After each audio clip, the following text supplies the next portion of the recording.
तो बात करते हैं एंथ्रोपोलॉजी पीवाईक्यूज को, बात कर ही रहे थे यहाँ पे। पेपर वन की बात करते हैं 2021 में कौन कौन से क्वेश्चन आए थे उसके पेपर वन के सेक्शन में हमने कवर कर लिया है यार। अब सेक्शन बी का पार्ट वन देखते हैं। यहाँ पे हम टोटल 5 शॉर्ट नोट देखेंगे और 3 क्वेश्चन देखेंगे, ठीक है। तो स्टार्ट करते हैं 5A से। 5A क्या है यार, ह्यूमन एडोलेसेंट ग्रोथ स्पर्ट। हमको बात किसी करनी है, ह्यूमन एडोलेसेंट ग्रोथ स्पर्ट की बात करनी है। सो इंट्रोड्यूस कर सकते हैं आंसर को बाय मेंशनिंग अबाउट व्हाट, कि ये जो ह्यूमन एडोलेसेंट ग्रोथ स्पर्ट होता क्या है। इट रिफर्स टू एक रैपिड इंक्रीज होता है यार हाइट एंड वेट में, है ना, ड्यूरिंग जो पॉवर्टी के समय होता है। एंड ये क्यों होता है भाई, है ना, मतलब एक तरह से मतलब क्यों होता है उसको तो बात करेंगे, बट हाँ ये एक यूनिवर्सल बायोलॉजिकल फिनोमिना है जो कि ह्यूमन डेवलपमेंट में होता है। एंड ये हमको हेल्प करता है टू अंडरस्टैंड, अगर इसको स्टडी करते हैं तो हमको समझ आता है कि जो ह्यूमन ग्रोथ पैटर्न्स है वो कैसे होते हैं, एंड फैक्टर्स जो इसको इन्फ्लुएंस करते हैं उसको हम समझ सकते हैं, ठीक है। सो आंसर को इंट्रोड्यूस करेंगे by mentioning that the human adolescent growth spurt refers to the rapid increase in height and weight that occurs during puberty. Okay.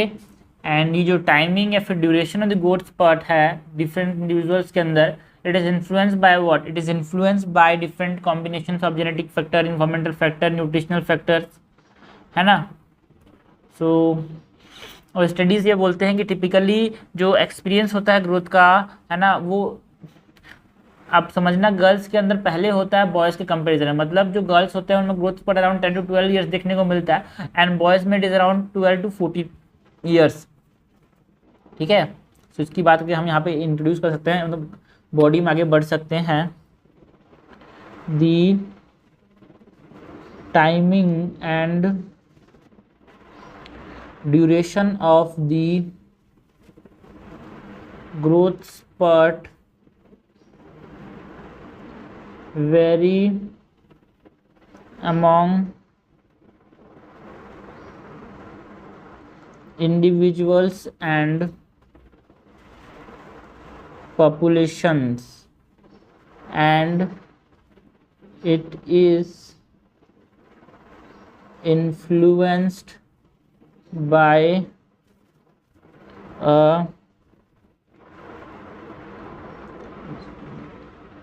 combination of genetic, environmental and nutritional factors।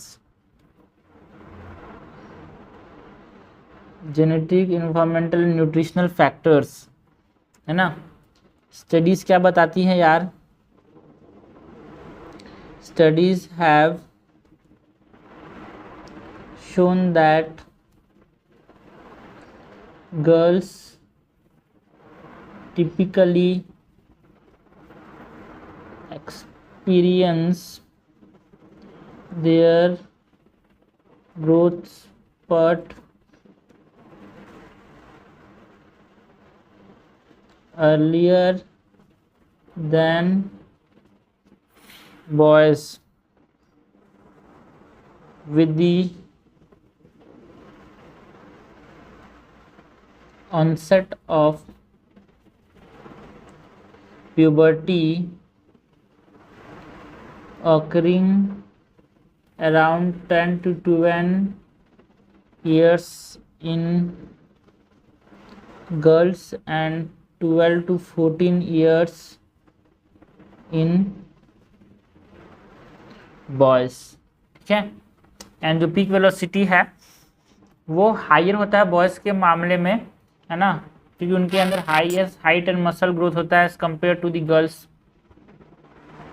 Also अगर हम बात करें कि जो anthropological perspective की बात करें तो जो एडोलेसेंट ग्रोथ स्पर्ट है ये हमको किसमें हेल्प करता है, it help in understanding the human evolution, adaptation and variation from anthropological perspective. the study of adolescent growth spurts help in understanding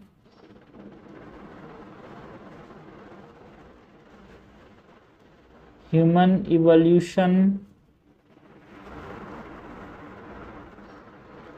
adaptation and variation. Example के तौर पे research on the growth pattern among different population, ये हमको बताता है ना, मतलब उनके जेनेटिक एंड इन्वायरमेंटल फैक्टर जो कि रिस्पॉन्सिबल है उनके डिफरेंसेस की वजह से, वो हमको समझाता है यार। Research on growth patterns among different population and ethnic groups can provide insight into the genetic and environmental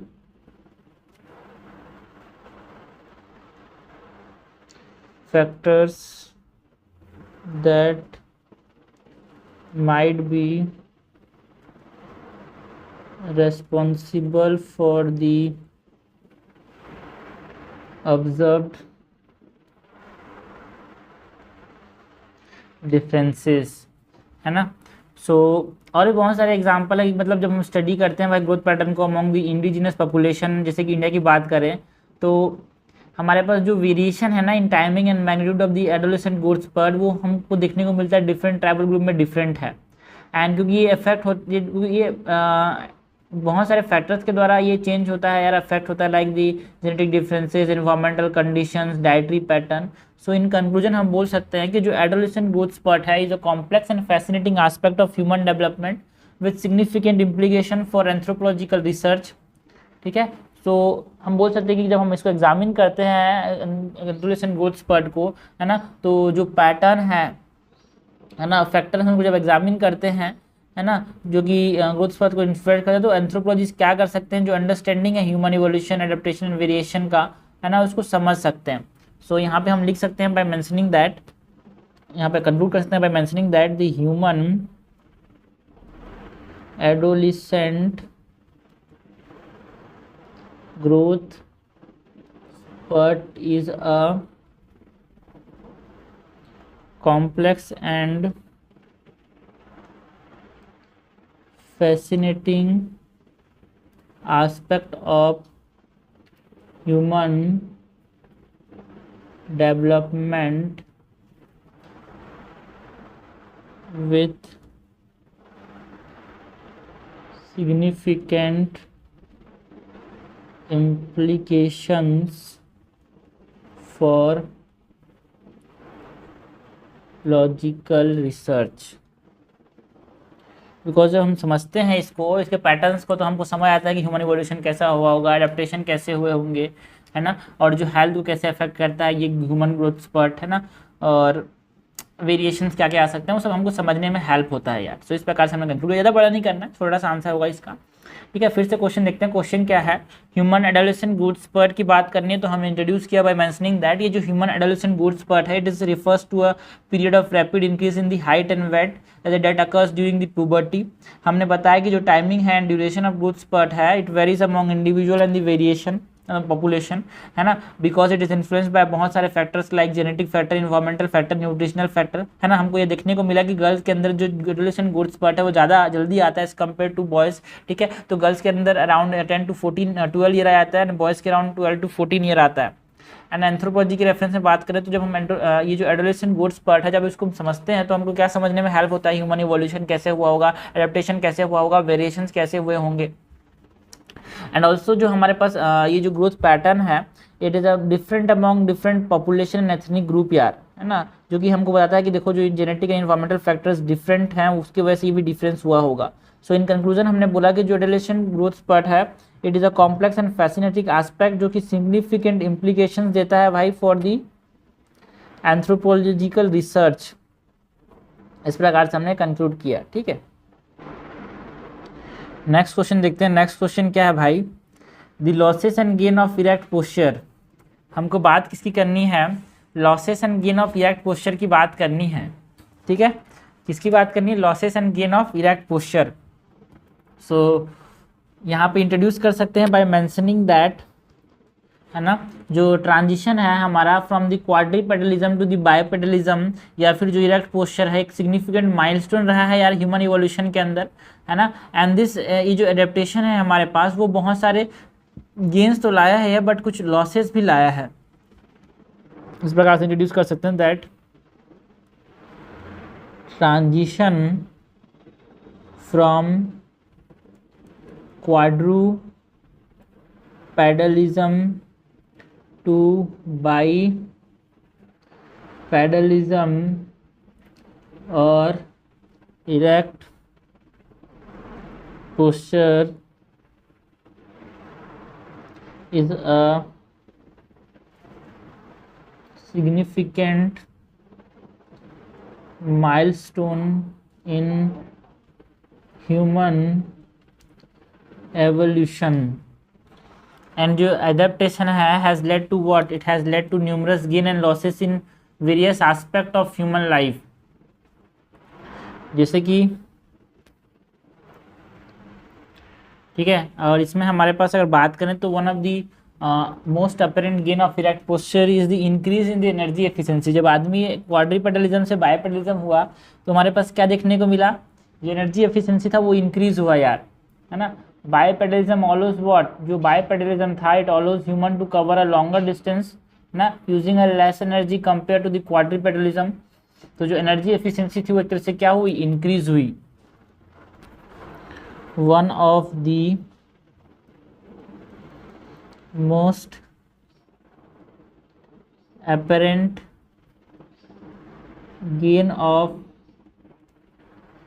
erect posture is the increase in energy efficiency. Bipedalism allows humans to cover longer distance using less energy compared to quadrupedal locomotion. Okay और क्या क्या disadvantage रहा है भाई, like जो erect posture था, है ना, हमारे हाथ फ्री हो गया, अपर लिम फ्री हो गया, जिससे हमारे पास डिफरेंट डिफरेंट यूज़ के लिए अपर लिम को इस्तेमाल कर सकते हैं, लाइक सोशल कम्युनिकेशन, है ना, tool use. Another advantage of erect posture is the freeing of upper limb for various purposes such as tool use and social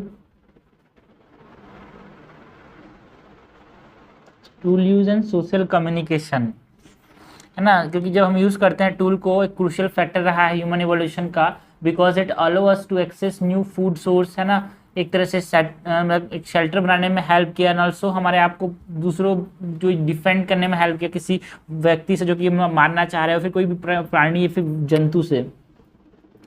the use of tools has been a crucial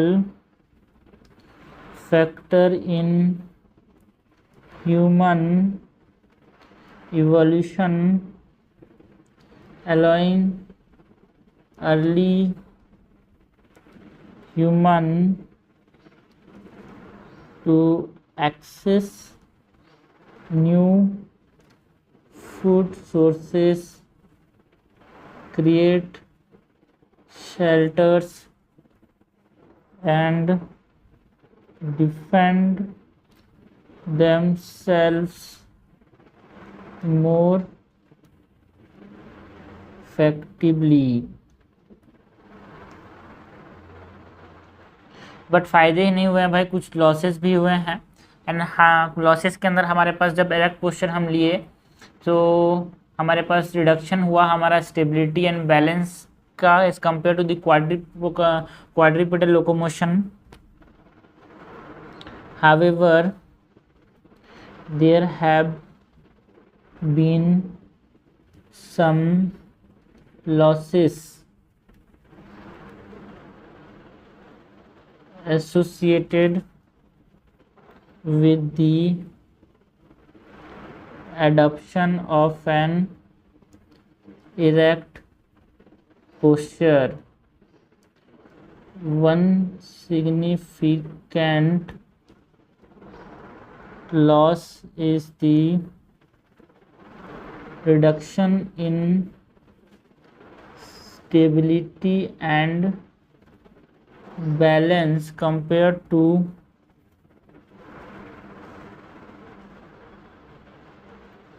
quadrupedal locomotion। और क्या class रहा? Because it increase the vulnerability to predators, because hominids जो कि savanna के अंदर रहते हैं they can not, देखो वो अब बाकी लोगों से compete नहीं कर सकता, लाइक बिग कैट्स जो रहते हैं ना। So bipedalism made early human slower because quadrupedal ज़्यादा तेज चल सकते हैं ना यार। और क्या है जो ट्रांजिशन रहा, erect posture has resulted in certain anatomical changes, है ना, लाइक सम ऑब्स्टेक्टिकल डिफिकल्टीज, है ना, बिकॉज जो ह्यूमन पेल्विस था वो नैरो हो गया, है ना, एडेप्टेशन करने के लिए बाइपेडल लोकोमोटेशन, जिससे कैसे हुआ हमारे पास जो चाइल्ड बर्थ है it become more challenging and painful for human mothers. The transition to an erect posture has resulted in certain anatomical changes that have led to some obstetrical difficulties. The narrowing of the human pelvis, which in an adaptation for bipedal which is an adaptation for bipedal locomotion has made childbirth more challenging and painful for human mothers compared to other primates.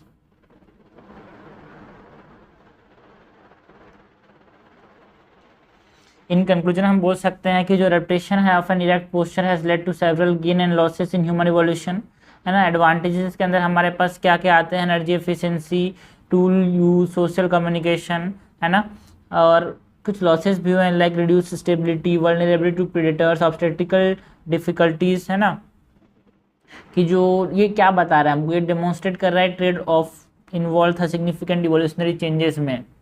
दस यहाँ पे conclude कर सकते हैं by mentioning that thus the adoption of an erect posture has led to several gain and losses in human evolution। ठीक है, इस प्रकार से हमने कंक्लूड किया। भाई क्वेश्चन क्या था? क्वेश्चन था हमारे पास losses and gain of erect posture. तो हमने बताया कि एक सिग्निफिकेंट माइलस्टोन रहा है भाई ह्यूमन इवोल्यूशन में, जो क्वाड्रिपेडलिज्म से बाइपेडलिज्म की तरफ हमने जो ट्रांजिशन किया वो है ना। One of the apparent gain हम बात करें तो पहले तो एनर्जी एफिशिएंसी इंक्रीज हो गया, हम इरेक्ट हो गए तो लॉन्ग डिस्टेंस हम ट्रैवल कर पाते थे लेस एनर्जी के अंदर, लेस एनर्जी से ही, है ना। और एडवांटेज क्या रहा? जब हमने क्या किया, इरेक्ट पोस्चर हमारा आया तो हमारे हाथ फ्री हो गए, अपर लिम जो था वो फ्री हो गया, जिससे हमने क्या किया, टूल यूज़ कर सकते हैं, है ना, सोशल कम्युनिकेशन के लिए इस्तेमाल कर सकते हैं। तो और क्या होगा, हम जो डिफरेंट डिफरेंट नए नए फूड सोर्स ट्राई कर सकते हैं, शेल्टर बना सकते हैं अपने लिए, डिफेंड कर सकते हैं अपने आप को, है ना। बट कुछ लॉसेस भी रहे हैं, जैसे कि हमारे पास रिडक्शन हुआ भाई स्टेबिलिटी के अंदर, बैलेंस के अंदर, बिकॉज क्वाड्रिपेडल चारों हाथ में आप बैठोगे तो ज़्यादा, चारों हाथ पर बैठोगे तो ज़्यादा स्टेबल रहोगे। और क्या दिक्कत हुआ है तो हमारे पास ऑब्स्टेटिकल डिफिकल्टीज आ गई, बिकॉज हमारे पास जो पेल्विस था वो क्या हो गया, नैरो हो गया, है ना। एंड जिसकी वजह से हमारे पास जो पेनफुल, मतलब मदर्स के लिए जो चाइल्ड बर्थ था वो ज़्यादा चैलेंजिंग हो गया एंड पेनफुल हो गया। सो हम बताया कि देखो भाई जो इरेक्ट पोस्चर था उसके बहुत सारे गेन्स हैं एंड बहुत सारे लॉसेस रहे हैं, ठीक है। This is all about answer of this question. आगे बढ़ते हैं भाई, नेक्स्ट क्वेश्चन देखते हैं। क्वेश्चन नंबर 6 क्या है, सॉरी क्वेश्चन नंबर सी क्या है?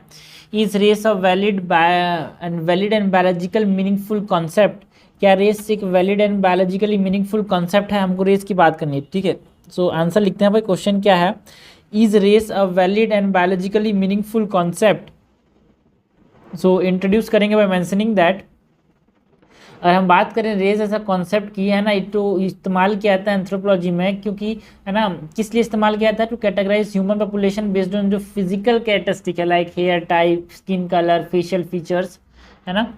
बट हमारे पास जो रिसेंट एडवांसेस हुए हैं जेनेटिक्स एंड पॉपुलेशन स्टडीज़ में, उसने बोला है कि इसकी जो वैलिडिटी है ना, वो एक तरह से उसको चैलेंज किया है यार, है ना, ह्यूमन डाइवर्सिटी को अंडरस्टैंड करने के मामले में। सो race as a concept has been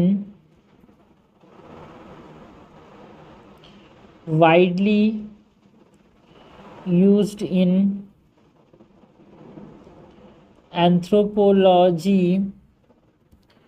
to categorize human population based on physical characteristic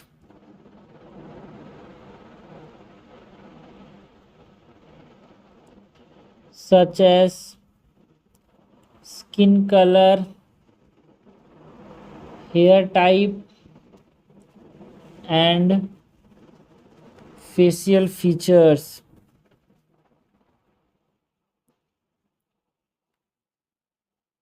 okay, अगर हम बात करें जेनेटिक स्टडीज़ के अंदर ये बताया गया है कि जो वेरिएशन है विद इन रेशियल ग्रुप, है ना, वो बताता है कि जेनेटिक वेरिएशन ज़्यादा होते हैं with in the racial group, है ना, देन बिटवीन दैम। मतलब जो दो रेशियल ग्रुप है उनके बीच में जेनेटिक वेरिएशन ज़्यादा होंगे बिटवीन एक रेसेस, ठीक है। This implies that race is not reliable indicator of genetic difference among human population. For example, जो दो इंडिविजुअल्स हैं दे आर बिलोंगिंग टू, है ना, सेम गेस, अगर सेम रेस से बिलोंग कर रहे हैं, they are more genetically diverse than two individual from the different racial group, है ना। सो यहाँ पे हम बोल सकते हैं फर्स्ट, है ना, ये बताते हैं कि जो रिसेंट एडवांसेस हुए हैं उसने जो वैलिडिटी है एंड बायोलॉजिकल सिग्निफिकेंस है उसको चैलेंज किया है यार, ओके। सो जो जेनेटिक स्टडीज़ हैं वो बताते हैं कि हमारे पास जो वेरिएशन है ना,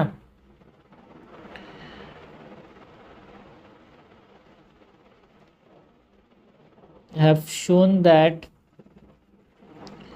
there is more genetic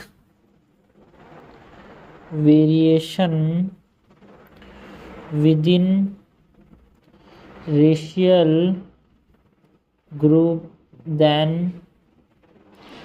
between them, मतलब जो इंडिविजुअल्स हैं, two individuals belonging to the same racial category may be more genetically diverse than two individuals from different racial groups. के सेम रेशियल ग्रुप में ज़्यादा difference होगा अंदर के अंदर एज कम्पेयर टू आपस में, ठीक है। ऑल्सो जो कॉन्सेप्ट ऑफ रेस है, it does not account for the continuous nature of human variation जो हमको देखने को मिलते हैं, है ना। बिकॉज जो ह्यूमन पॉपुलेशन है एक आइसोलेट ग्रुप में नहीं मिलते भाई, एक interconnected complex historical and social culture process है इनके बीच में, है ना। तो एक तरह से आप समझना जो कॉन्सेप्ट ऑफ रेस है उसको क्रिटिसाइज भी किया गया है because of its historical association with colonialism, racism या फिर सोशल इनइक्वालिटीज़, तो ये बता सकते हैं। एडिशनली, बिकॉज हमसे क्वेश्चन ने क्या पूछा ये समझना बहुत जरूरी है भाई। Is race a valid and biologically meaningful concept, क्या आज वैलिड है यार। Additionally the concept of race does not account for the continuous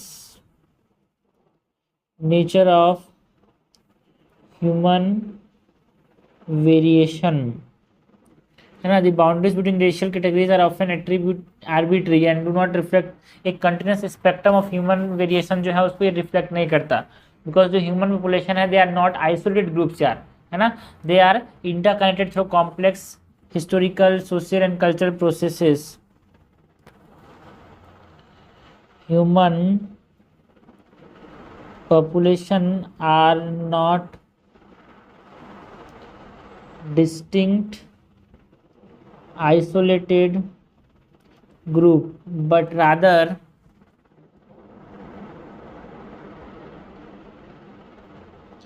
interconnected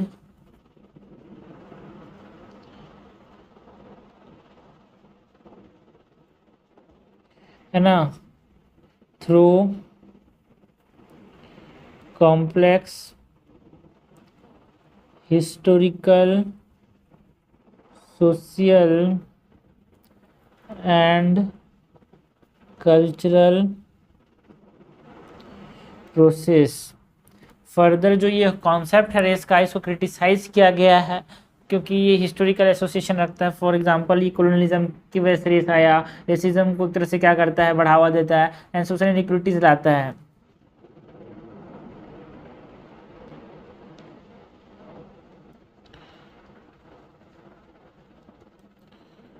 Furthermore, the concept of race has been criticized for its historical association with colonialism, racism and social inequality. Okay, and the racial classification have been used to justify what discrimination, जो exploitation हो रहा है कुछ certain caste का, है ना। तो इस प्रकार से यूज किया गया है। racial classification have been used to justify discrimination and exploitation of certain groups, है ना। सो एक तरह से इस प्रकार से इसको क्या किया गया है, इस्तेमाल किया गया है। सो इन कंक्लूजन हम बोल सकते हैं कि जो race as a concept in anthropology has limited biological significance, है ना, in understanding what, in understanding human diversity instant, इसको मोर अप्रोशिएट, ज़्यादा अप्रिशिएट कर सकते हैं। To focus the complex interplay of genetic, है ना, इन्वायरमेंटल एंड कल्चरल फैक्टर जो कि शेप करते हैं ह्यूमन वेरिएशन को। बिकॉज इसका जो अप्रोच है, इट ओनली प्रोवाइड, है ना, एक समझना, accurate representation of human, not only provide, है ना, जो हमारे पास अगर हम कल्चरल, इन्वायरमेंटल, जेनेटिक फैक्टर्स को अगर हम इनकॉर्पोरेट करें तो एक तरह से वो क्या करेगा, एक एक्यूरेट रिप्रेजेंटेशन प्रोवाइड करेगा human diversity. Can also help to challenge जो हार्मफुल स्टीरियोटाइप एंड बायसेस हैं भाई, है ना, जो कि कॉन्सेप्ट ऑफ रेस के बाद आए हुए हैं। सो यहाँ पे कंक्लूड कर सकते हैं by mentioning that race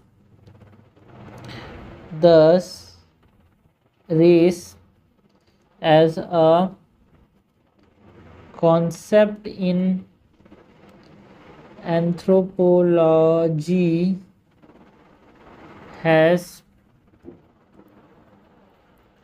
limited biological significance in understanding human diversity. Okay, instead it is more appreciated, है ना, it is more appreciated to focus on the complex interplay of genetic, environment and culture factor, जो कि, है ना, अगर हम ज़्यादा इस पर फोकस करेंगे ज़्यादा बेहतर होगा यार हमारे लिए। ओके, सो इस प्रकार से हम कंक्लूड कर सकते हैं, ज़्यादा लिखने की जरूरत नहीं है यार। ठीक है, क्वेश्चन क्या था, is race a valid biological और valid and biologically meaningful concept. तो हमने रेस बताया भाई, रेस जो है एक कॉन्सेप्ट है बायोलॉजी, एंथ्रोपोलॉजी के अंदर, जो कि बात करता है about what, physical characteristic like skin colour, hair type, facial features, है ना। जेनेटिक स्टडीज़ ने ये बताया है कि जो आपस में एक रेस के जो लोग होते हैं ज़्यादा डिफरेंट होते हैं एज़ कम्पेयर टू दो रेस के बीच के लोगों को कंपेयर करें तो। ठीक है, सो एडिशनली जो कंटिन्यूस नेचर ऑफ वेरिएशन है उसको रेस जो है एक तरह से क्या नहीं करता, इनकॉर्पोरेट नहीं करता, बिकॉज जो historical, social and cultural process जो एक दूसरे से कनेक्टेड है वो इसको इनकॉर्पोरेट नहीं करता। एंड हम मानते हैं कि जो कॉन्सेप्ट है इसको क्रिटिसाइज क्यों किया गया, बिकॉज ये समझना एक कॉलोनियल कंस्ट्रक्ट है, रेसिज्म एंड सोशल इनइक्वालिटी को बढ़ावा देता है।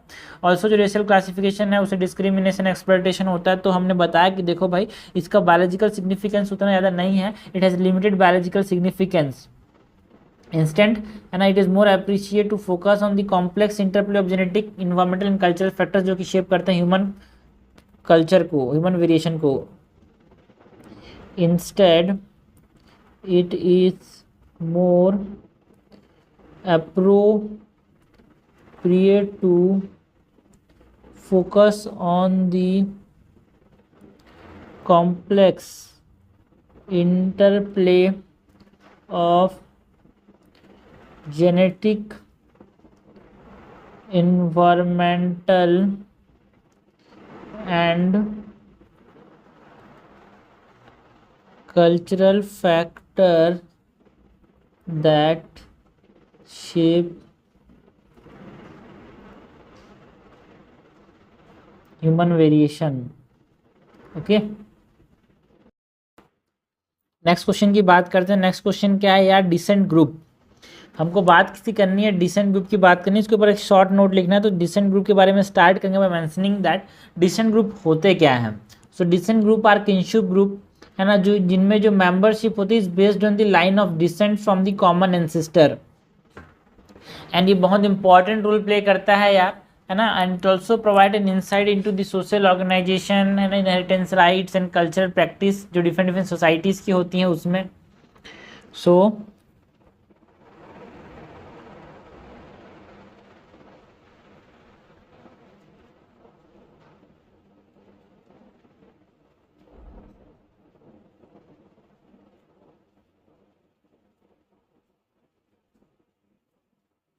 Descent groups are kinship group in which membership is based on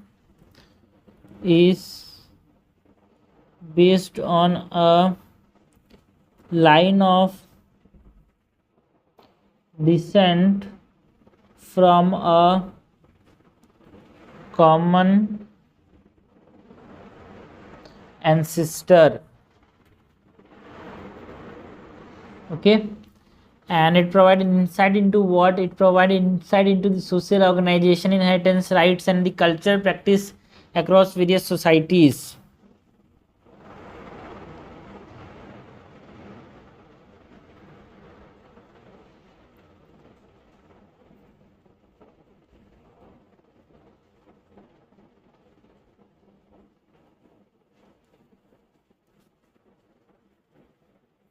In the study of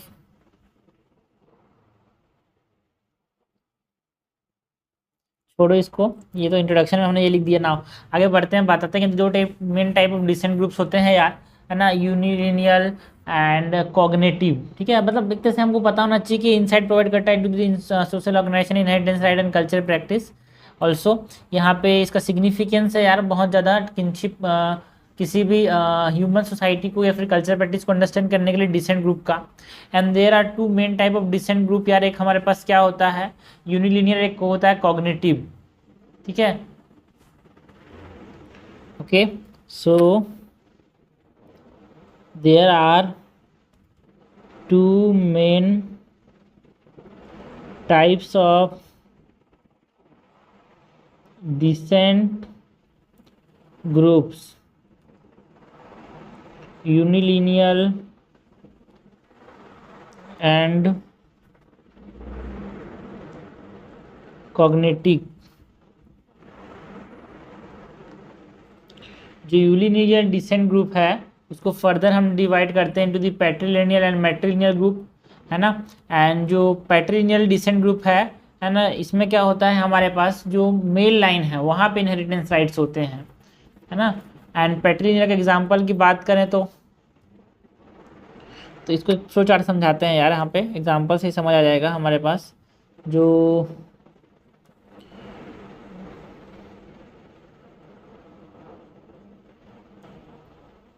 decent groups होते हैं वो दो तरह के होते हैं, एक होता है यूनिलिनियल, एक होता है कॉग्नेटिक, है ना।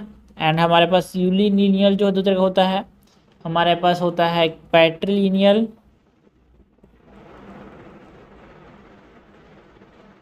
एंड एक होता है मैट्रिलिनियल।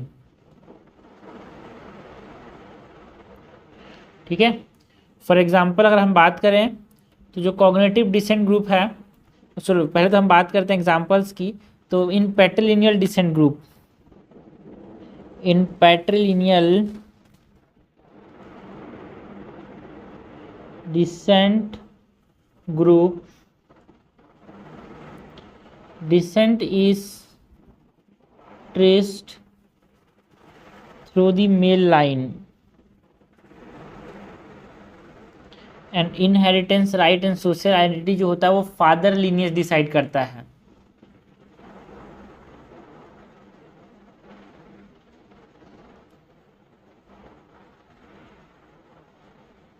ओके, तो यार ऐसा लिखना चाहिए कि नहीं लिखना चाहिए, चलो लिख देते हैं, ठीक है। And inheritance rights and social identity are determined by the father's lineage। Example के तौर पे जो पैट्रिलिनियल सोसाइटीज़ हैं, इसमें Rajput in India are example of patrilineal society, या फिर जो मसाई हैं ईस्ट अफ्रीका के अंदर वो हैं।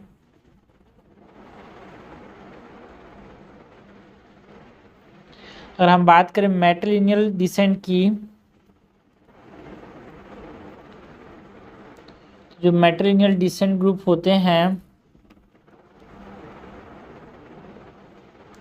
है ना। जो मैट्रिलिनियल डिसेंट ग्रुप होते हैं इसमें फीमेल लाइन से डिसेंट टेस्ट होता है, एंड जो inheritance and social identities are determined by the mother lineage.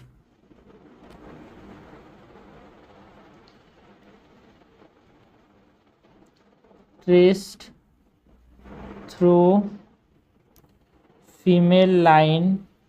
And example of matrilineal descent की बात करें तो जो गारो एंड खासी ट्राइब है मेघालय सबसे बेस्ट एग्जाम्पल है यार।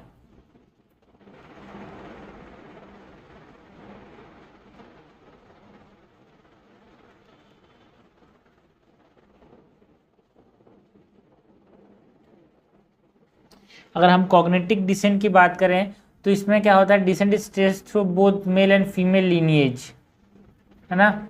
एंड ये कहाँ पे आता है, जैसे कि हमारे पास जो पोलिनेशियन सोसाइटीज़ हैं और हवाईयन आइलैंड्स वहाँ पे देखने को मिलता है ना। डिपेंडिंग ऑन स्पेसिफिक सर्कमस्टांसेस जो हमारे पास जो इनहेरिटेंस राइट है वो डिसाइड करता है, मतलब एक तरह से फ्लेक्सिबल होता है ये। Cognitive descent groups on the other hand trace descent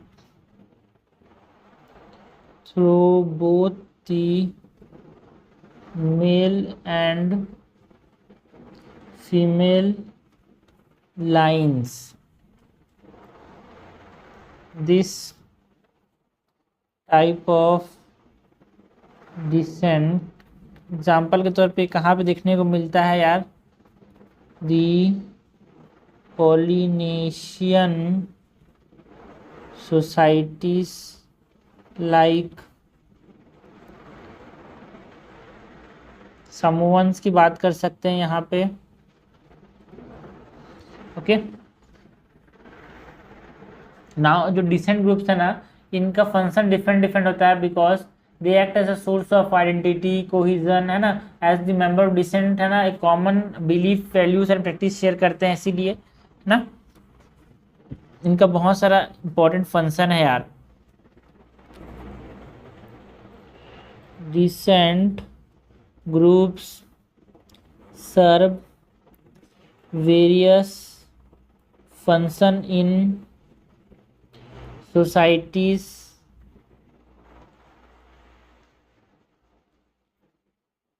है ना। तो यहाँ बोलते हैं descent group can act as a source of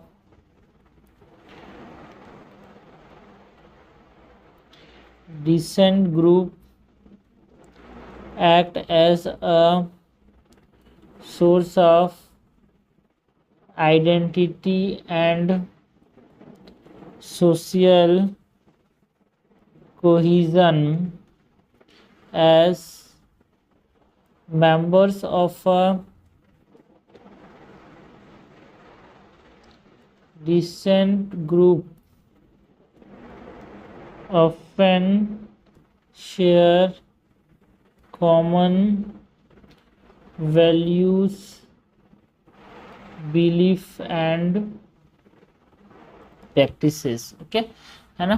further ये जो डिसेंट ग्रुप होते हैं कभी कभी पॉलिटिकल पावर भी होल्ड करते हैं यार, है ना, जिसमें जो लीडर्स होते हैं एल्डर लीडर्स है ना वो डिसीजन मेकिंग प्रोसेस में इन्वॉल्व होते हैं। सो इन कंक्लूजन हम बोल सकते हैं कि जो डिसेंट ग्रुप है they play significant role in social organisation, है ना।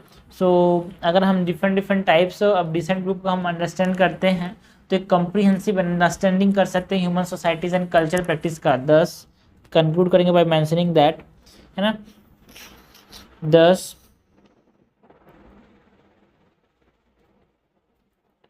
Understanding the different types of descent systems and their implication is crucial for a comprehensive understanding of human societies and cultural practices, ठीक है। सो हमने बात किसकी की भाई, डिसेंट ग्रुप की। तो डिसेंट ग्रुप क्या होता है, किनशिप ग्रुप है, and which is based on, है ना, मतलब एक तरह से किनशिप ग्रुप है डिसेंट ग्रुप, इन विच जो मेंबरशिप होता है line of descent from a common ancestor, है ना। तो हमने बताया कि जो डिसेंट ग्रुप होता है वो कितने तरह का, मतलब दो तरह का होता है भाई, एक लीनियर एक कॉग्निटिव, है ना। एंड जो यूनिलिनियर है वो पैट्रिलिनियर हो सकता है, मैट्रिलिनियर हो सकता है। पैट्रिलिनियर में जो इनहेरिटेंस राइट्स होते हैं, सोशल आइडेंटिटी होती है, वो फादर के साइड से डिसाइड होती है यार, जैसे कि जो राजपूत से इंडिया के अंदर। मैट्रिलिनियल डिसेंट ग्रुप में जो हमारे पास इनहेरिटेंस राइट है, आइडेंटिटी है, वो फीमेल लाइन से डिसाइड होती है। लाइक खासी गारो ट्राइब की बात कर सकते हैं मेघालय के अंदर। एंड कॉग्निटिव डिफेंट में हमारे पास क्या होता है, जो डिसेंट है वो आइडेंटिटी है वो दोनों साइड से, मेल एंड फीमेल दोनों साइड से यहाँ पे ट्रेस किया सकता है। It depend on the circumstances है। एंड ये कहाँ पे देखने को मिलता है, जो पोलिनेशियन सोसाइटीज़ है समोआ या फिर हवाईयन आइलैंड्स के अंदर, वहाँ पे देखने को मिलती है। तो ये जो डिसेंट ग्रुप है ये क्या है, एक तरह से source of identity and social cohesion का काम करता है। बिकॉज यहाँ पे जो डिसेंट ग्रुप के मेंबर्स होते हैं वो common belief, practices and values share करते हैं, है ना। सो ये सब चीज़ हमसे बताया डिसेंट ग्रुप के बारे में, ये बताया हमने। एंड लास्ट में कंक्लूड किया कि जब हम अच्छे से समझते हैं डिसेंट ग्रुप को, तो हमको एक अंडरस्टैंड करने में एक comprehensive understanding of the human societies में हेल्प होता है। कल्चर प्रैक्टिस जो वहाँ पे फॉलो किए जाते हैं वो क्यों फॉलो किया जाता है उसको समझने में हेल्प होता है। आगे बढ़ते हैं भाई, नेक्स्ट क्वेश्चन देखते हैं। क्वेश्चन नंबर 5 क्या है, मोड ऑफ सब्सिस्टेंस की बात करनी है। किसकी बात करनी है, मोड ऑफ सब्सिस्टेंस की बात करनी है। 10 नंबर का ये नोट है। सो स्टार्ट करेंगे आंसर को बाय मेंशनिंग दैट ये मोड ऑफ सस्टेनेंस क्या होता है। मोड ऑफ सस्टेनेंस जो वेरियस वे हैं इन विच सोसाइटी जो है बेसिक नेसेसिटी जैसे कि फूड, क्लॉथिंग, शेल्टर, रोटी कपड़ा, मकान को ऑब्टेन करते हैं ना, उसको हम बोलते हैं मोड ऑफ सस्टेनेंस, ठीक है। और ये समय के साथ इसने इवॉल्व किया, है ना। एक जियोग्राफिकल लोकेशन के द्वारा भी इन्फ्लुएंस किया जाता है, टेक्नोलॉजिकल एडवांसमेंट के द्वारा भी इन्फ्लुएंस किया जाता है ना। कुछ कल्चरल प्रैक्टिस के द्वारा भी ये क्या किया जाता है, इन्फ्लुएंस किया जाता है। सो सेवरल मोड्स ऑफ सस्टेनेंस की बात करते हैं। सबसे पहले तो इंट्रोड्यूस करेंगे कि जो मोड ऑफ सस्टेनेंस है, सॉरी सस्टेनेंस क्या बोल रहा हूँ, mode of subsistence. Mode of subsistence refers to the various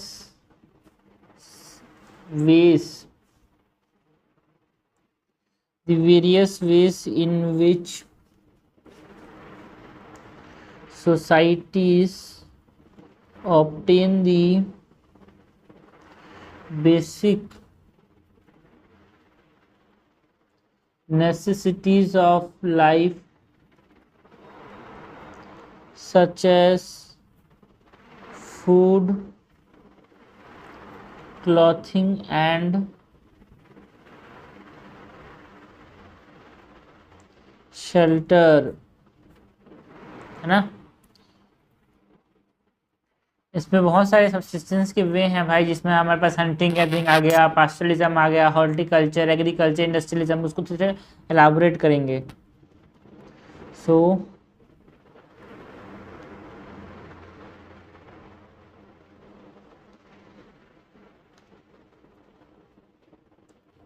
modes of subsistence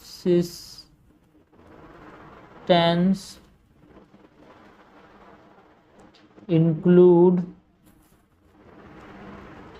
पहला है हंटिंग गैदरिंग,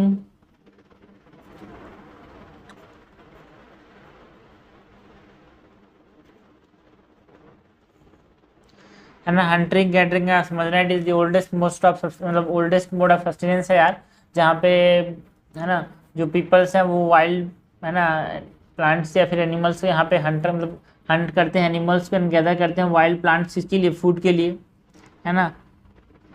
एग्जाम्पल के तौर पे बात करें तो जो कालाहारी डेजर्ट के अंदर जो सन पीपल्स हैं वो क्या है, हंटिंग गैदरिंग फॉलो करते हैं यार।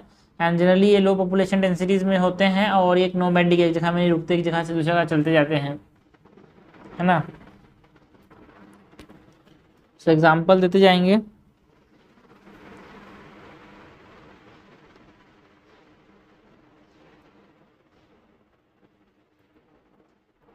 सो हंटिंग गैदरिंग में क्या होता है, where societies relying on hunting animals and gathering wild plants for their food। Example के तौर पे बात करें तो जो सन पीपल्स हैं ऑफ कालाहारी डेजर्ट वो हंटिंग गैदरिंग फॉलो करते हैं। दूसरा हमारे पास अगर बात करें तो पास्चरलिज्म है यार। पास्चरलिज्म है ना, एक ऐसा मोड ऑफ सस्टेनेंस है जहाँ पे जो पीपल्स हैं, जो सोसाइटीज हैं, वो किस पर डिपेंड करती हैं, डोमेस्टिकेशन ऑफ एनिमल्स है ना, या फिर herding of animals. Societies primarily depend on the domestication and herding of animals for foods, है ना, जैसे कि गाय बैल को उगा रहे हैं, चरा रहे हैं फूड के लिए या फिर अदर रिसोर्सेज के लिए।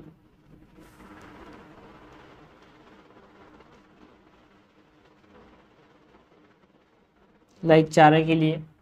फिर बहुत सारी चीज़ें हैं जो कि बनती है, जैसे ऊल हो गया है ना। सो एग्जाम्पल के तौर पे हम बात कर सकते हैं जो मसाई पीपल हैं केनिया के, वो यहाँ पे पास्चरलिज्म फॉलो करते हैं।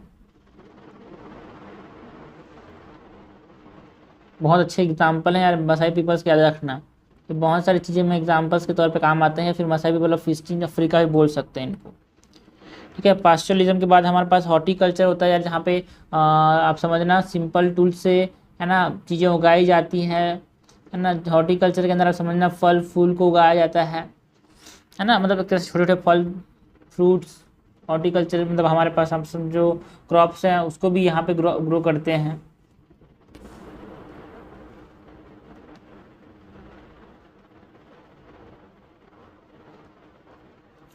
सो हॉर्टिकल्चर इसमें small scale low intensity farming होती है यार, सिंपल टूल्स एंड टेक्निक से, है ना। They grow variety of crop using slash and burn method, है ना, to clear land for cultivation.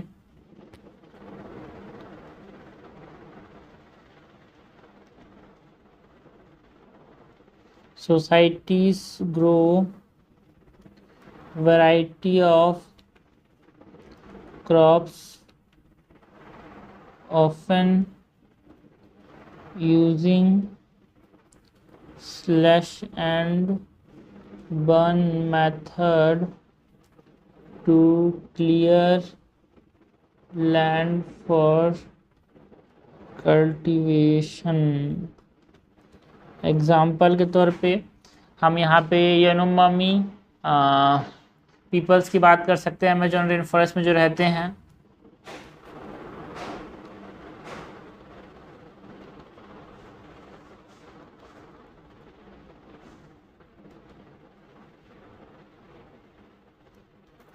Okay, तो हॉर्टिकल्चर हो गया यार। हम सबसे एडवांस तो नहीं बोलेंगे, बट आज के ज़माने जो फॉलो होता है आप समझना एग्रीकल्चर, है ना। यहाँ भी क्रॉप्स उगाए जाते हैं बट एक लार्ज स्केल में होता है, ठीक है। हॉर्टिकल्चर में स्मॉल स्केल में होता है ना।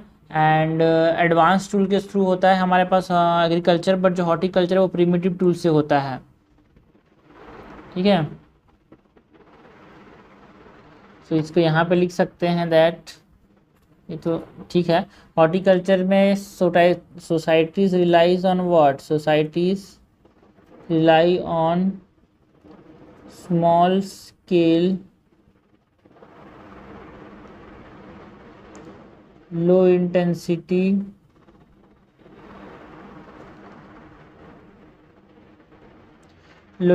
farming using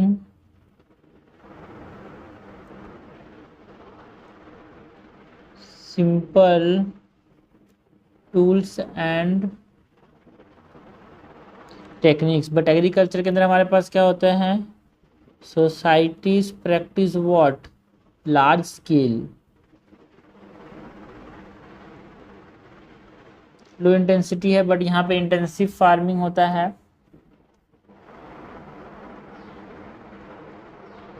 using advance technologies such as irrigation system या फिर प्लॉट्स जो होते हैं,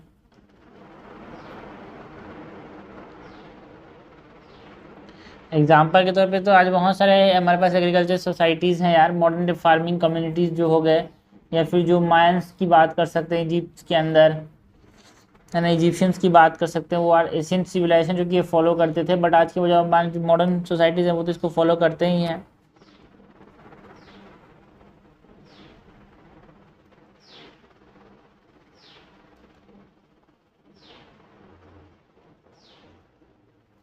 उसके बाद एक तो इंडस्ट्रियलाइजेशन भी है यार। Industrialization is also mode of subsistence, because यहाँ पे ये गुड्स को प्रोड्यूस किए जाते हैं, जो सर्विसेज दिए जाते हैं ना, है ना, उससे भी एक तरह से आप समझना जिंदगी चलती है रोटी कपड़ा मकान के लिए। हमको समझना है रोटी कपड़ा और मकान, ठीक है, मकान रोटी, रोटी तो चलो ठीक है, कपड़ा मकान तो इंडस्ट्रियलाइजेशन से भी होता है, तो यहाँ पे इसीलिए हमको ये बताना पड़ेगा। तो इंडस्ट्रियलिज्म में society relied on what mechanized production and the division of labour, जो कि होता है यहाँ पे गुड्स एंड सर्विसेज का। Societies rely on mechanized production and the division of labor to produce goods and services, है ना। जो आज ही हमारा जो इंडस्ट्रियल बेस है जो हम देखते हैं 18th सेंचुरी के बाद, वो सब चीज़ यहाँ पे है यार। सो इन कंक्लूजन हम बोल सकते हैं कि जो मोड ऑफ सब्सिस्टेंस है इन anthropology, it help us in understand what, in understanding the evolution of human societies, and जो उनका सोशियो इकोनॉमिक स्ट्रक्चर है उसको समझने में हेल्प करता है ना। एंड लास्ट में ही बोल सकते हैं that each mode of subsistence है, it is influenced by various factors such as जो जियोग्राफिकल लोकेशन है, टेक्नोलॉजिकल एडवांसमेंट है, एंड कल्चरल प्रैक्टिस जो यहाँ पे फॉलो किए जाते हैं, है ना। सो एक तरह से एक इंसाइट प्रोवाइड करता है यार कि उनका लाइफ कैसा है, या फिर उनका वैल्यूज़ जो वो प्रैक्टिस करते हैं, वैल्यू सिस्टम, उसको हमको समझने में, है ना, हेल्प करता है। सो यहाँ पे कंक्लूड कर सकते हैं बाय मेंशनिंग दैट, और ऐसे ही बोल सकते हैं that each mode of subsistence is influenced by various factors such as geographical location, technological advancement, and cultural practices, and it offers unique insight into the lives and values of the people who practice them, and offers unique insights into the lives and values of the people who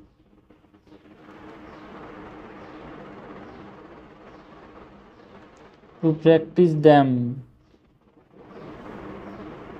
okay, so इस प्रकार से हमने conclude किया। भाई question क्या था, mode of subsistence की बात करनी थी, तो मोड ऑफ सब्सिस्टेंस क्या है यार, बार बार अजीब फंस जाता है, ठीक है। सो मोड ऑफ सब्सिस्टेंस एक ऐसे वेरियस मीन्स है जो कि सोसाइटीज़ में फॉलो किए जाते हैं टू ऑब्टेन व्हाट, जो बेसिक नेसेसिटीज ऑफ लाइफ है, लाइक रोटी कपड़ा एंड मकान। मोड ऑफ सब्सिस्टेंस के अंदर हमने देखा हंटिंग एंड गैदरिंग किया जाता है, hunting of animals and gathering of wild plants, है ना, फूड मतलब वाइल्ड प्लांट्स प्रोडक्ट्स, है ना, जैसे कि हमारे पास San people of Kalahari desert की बात कर सकते हैं। पास्टोरलिज्म के अंदर क्या होता है भाई, domestication and hunting of animals होता है फूड के लिए, फिर जो उनके अदर रिसोर्सेज हैं लाइक फर हो गया एंड और भी बहुत सारे प्रोडक्ट्स हैं, है ना, जिसमें हमारे पास मसाई पीपल ऑफ केनिया की बात कर सकते हैं या फिर Maasai people of north east मतलब ईस्ट अफ्रीका भी बोल देते हैं इनको, है ना। हॉर्टिकल्चर के अंदर हमारे पास small scale low intensity farming technique से यहाँ पे फार्मिंग की जाती है like simple tools and technique से, जैसे कि हमें फ्लावर फ्रूट्स है ना क्रॉप्स ही उगाए जाते हैं, है ना। जैसे कि हम Yanomami peoples of Amazon rain forest की बात करते हैं, स्लैश एंड बर्न एग्रीकल्चर से यहाँ पे क्या होता है, लैंड को पहले तो कट किया जाता है, उसके बाद क्लियर किया जाता है, उसके बाद वहाँ पे उगाया जाता है, फिर उनको कुछ समय तक खेती की जाती है, फिर छोड़ दिया जाता है। एग्रीकल्चर सोसाइटी तो सबको पता है एक लार्ज स्केल इंटेंसिव फार्मिंग होती है, यहाँ पे एडवांस टेक्नोलॉजीज का इस्तेमाल हो सकता है, सच एज इरीगेशन सिस्टम, है ना, मैकेनाइजेशन का इस्तेमाल होता है यार, है ना। मॉडर्न डे फार्मिंग कम्युनिटीज़ के एग्जांपल दे सकते हैं। उसके बाद इंडस्ट्रियलाइजेशन जो है वहाँ पे मैकेनाइज प्रोडक्शन होता है किसका, है ना, गुड्स एंड सर्विसेज का, एक तरह से डिवीजन ऑफ लेबर भी होता है।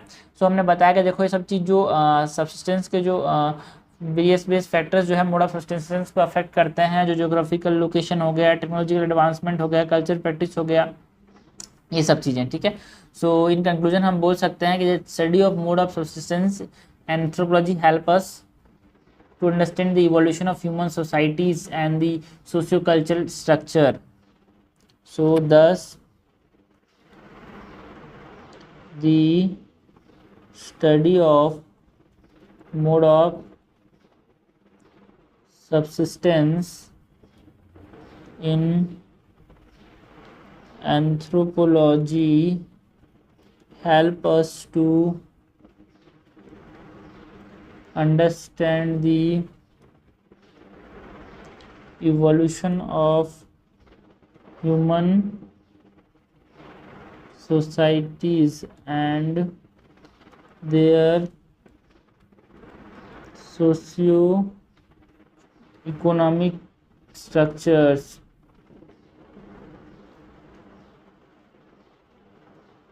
इस प्रकार से हमने ये कंक्लूड किया यार।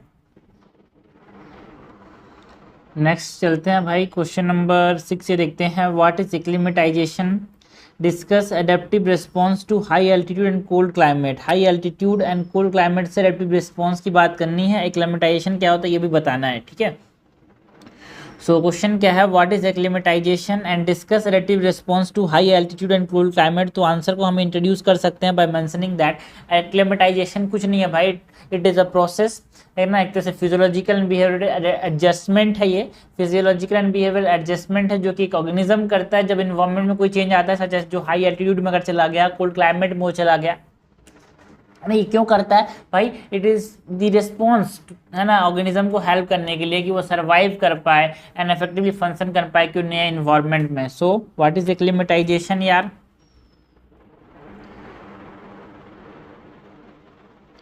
acclimatization refers to the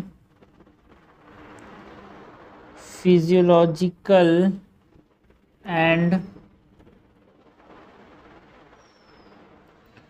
behavioral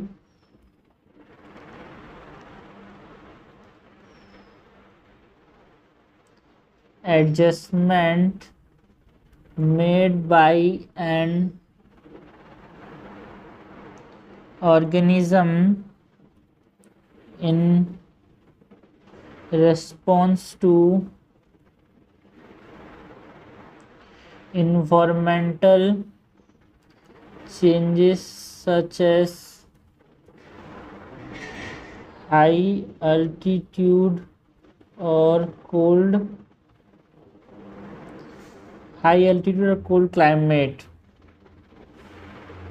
okay, and हमारे पास क्या की बात करनी है अपने को, है ना, adaptive response to high altitude and cold climate की बात करनी है। तो पहले तो हम हाई एल्टीट्यूड की बात करेंगे देन कोल्ड क्लाइमेट की बात करेंगे। So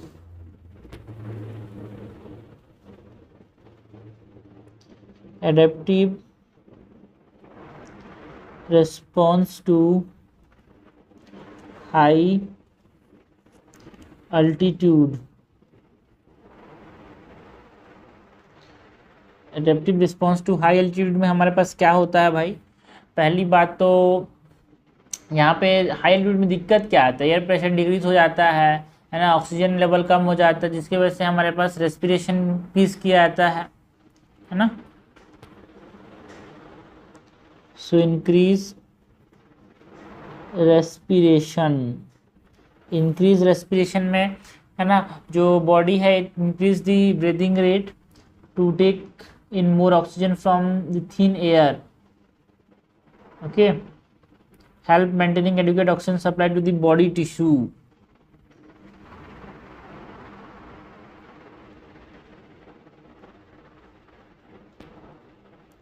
this help in so ऐसे नहीं लिखते हैं भाई, यहाँ पे हाई एल्टीट्यूड मेन चैलेंज क्या है, high altitude environment pose unique challenges to human population mainly due to the reduced oxygen level, that is hypoxia, and the decreased air pressure.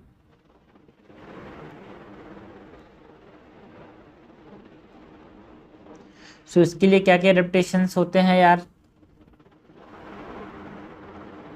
Adaptive response में क्या होगा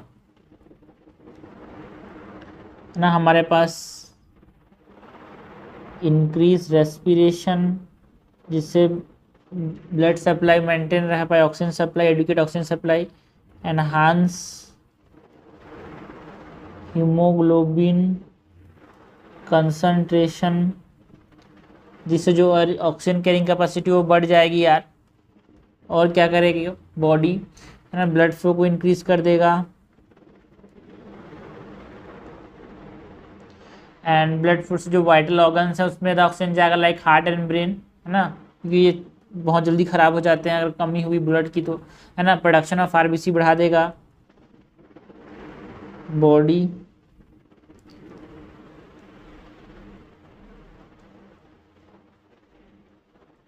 production of red blood cells, और क्या होगा, है ना, जो genetic adaptations भी होते हैं, फॉर एग्जांपल अगर बहुत समय तक जनरेशन्स तक अगर पॉपुलेशन रह रहा है ना, तो वहाँ पे क्या होते हैं यार,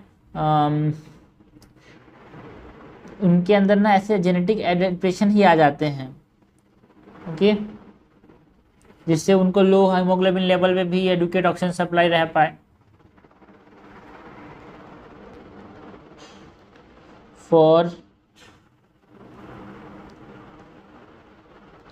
genetic adaptation for people living at high altitude for generations।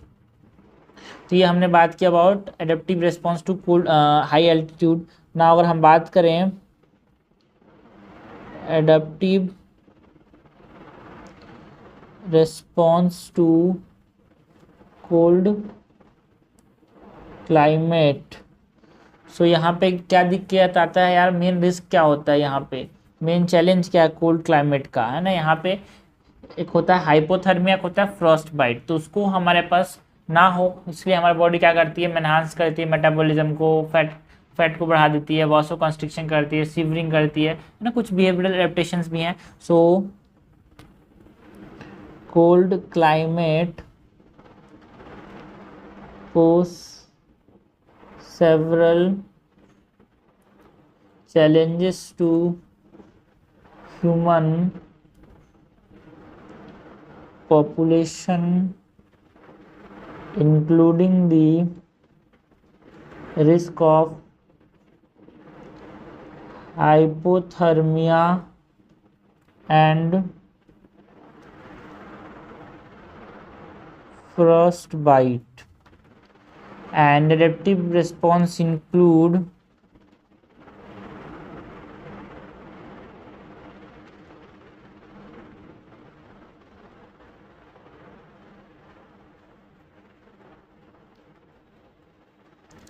enhanced metabolism,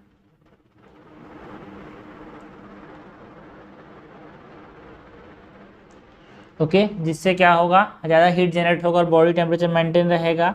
increase body fat, है ना, जिससे क्या होगा हमारे पास, है ना, एक जो टॉर्शंस होता है, बिकॉज जब एक तरह से समझना, हाई फैट रहने से क्या होता है यार, है ना, इंसुलेशन प्रोवाइड होता है against the cold and it is also source of energy. वासो कॉन्स्ट्रिक्शन होगा,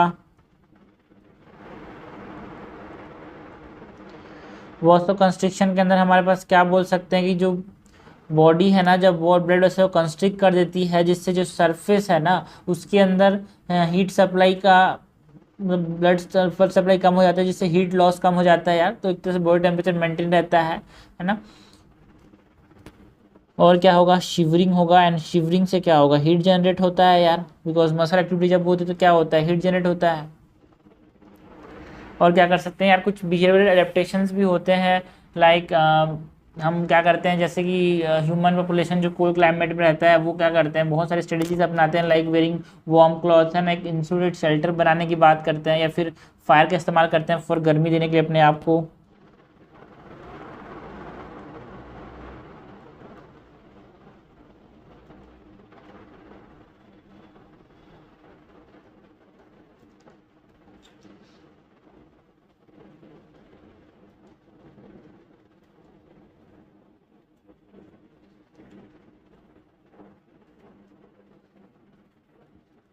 बिल्डिंग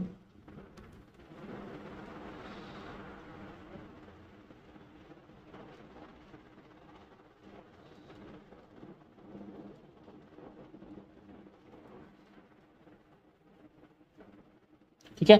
सो इस प्रकार से हमने बताया about adaptive response to cold climate.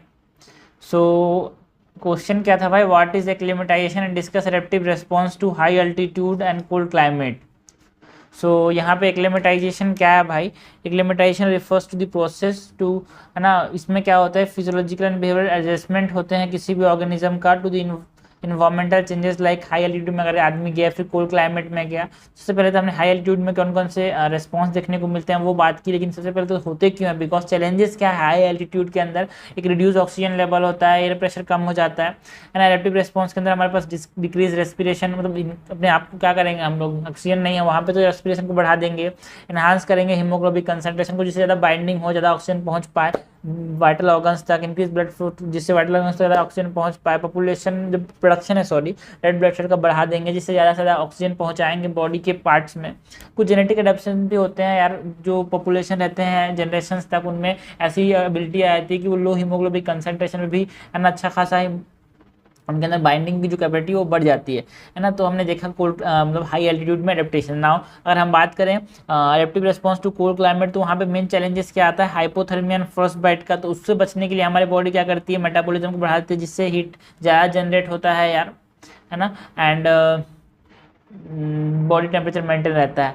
Body fat को बढ़ा देते हैं, जिससे इंसुलेशन प्रोवाइड होता है टू दी वाइटल ऑर्गन्स। वासो कंस्ट्रिक्शन से पेरिफेरी में ब्लड नहीं पहुंच पाता, जिससे हीट लॉस कम हो जाता है। शिवरिंग से क्या होता है, मसल हीट जनरेट करते हैं यार।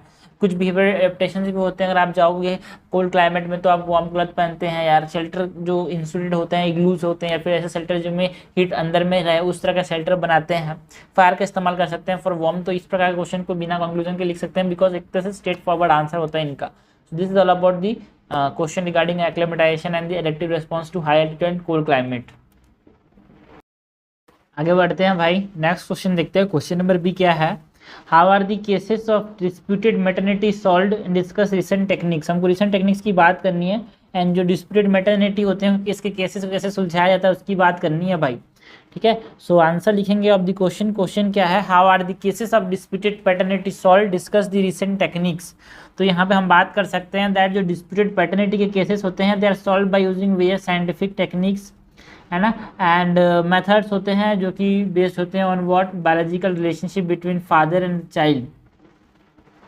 एंड हमने देखा है रिसेंट ईयर्स के अंदर जो सिग्निफिकेंट एडवांसमेंट जो है मॉलिकुलर बायोलॉजी के अंदर एंड जेनेटिक्स के अंदर, इसने एक तरह से highly accurate and reliable technique लाया है फॉर दी पैटर्निटी टेस्टिंग ना। एंड इसमें से कुछ टेस्टिंग के तरीके हमको बताने, like DNA testing, blood group testing, है ना, एंड ये सब चीज़ बता के यहाँ पे बता सकते हैं। कंक्लूड कर सकते हैं आंसर को। सो यहाँ पे इंट्रोड्यूस कर सकते हैं by mentioning that in recent years significant advancement in molecular biology and genetics have led to the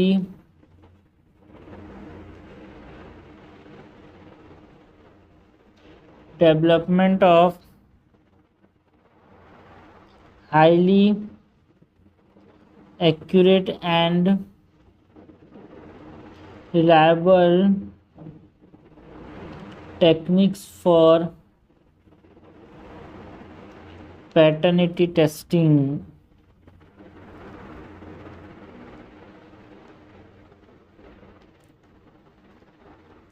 and some of this techniques में क्या क्या आते हैं यार?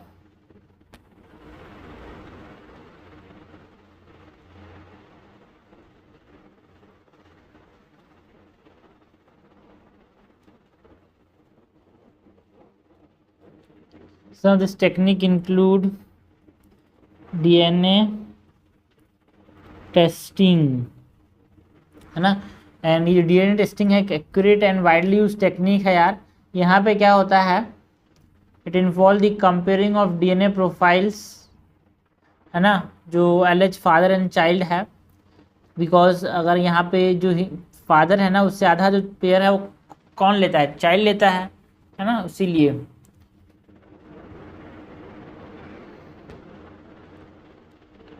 It involves comparing the DNA profiles of the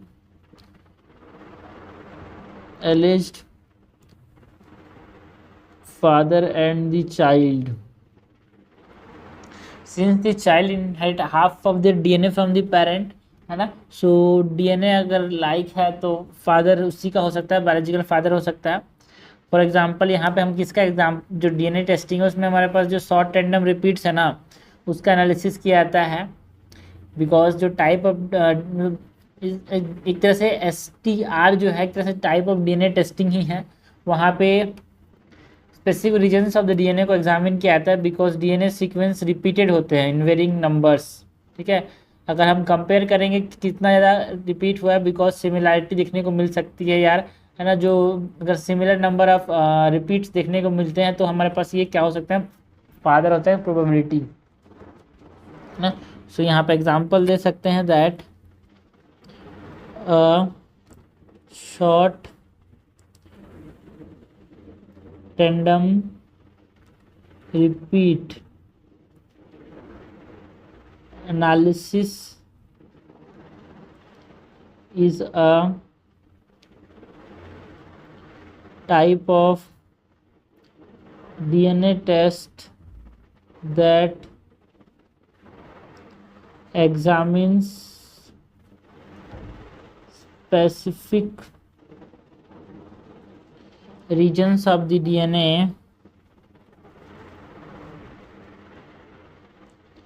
where the DNA sequence is repeated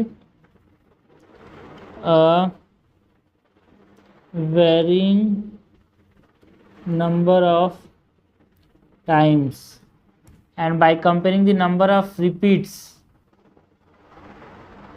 and at this loci between the alleged father and children, the probability of paternity can be determined by comparing the number of repeats at this loci between the alleged father and the children. The probability of paternity can be determined. So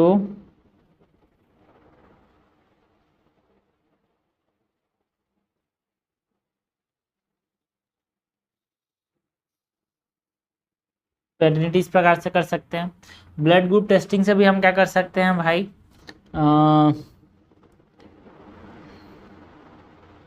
decide कर सकते हैं। HLA से भी कर सकते हैं, HLA testing की बात भी कर सकते हैं।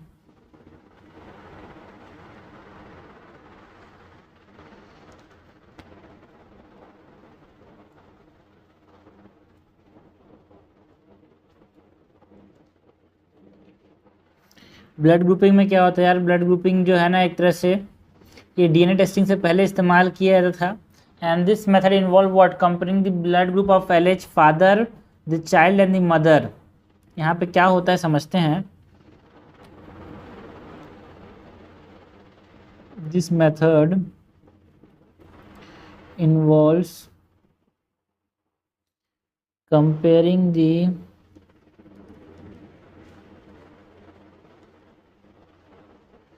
blood groups of the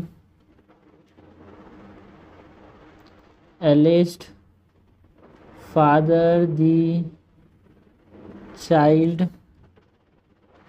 and the mother।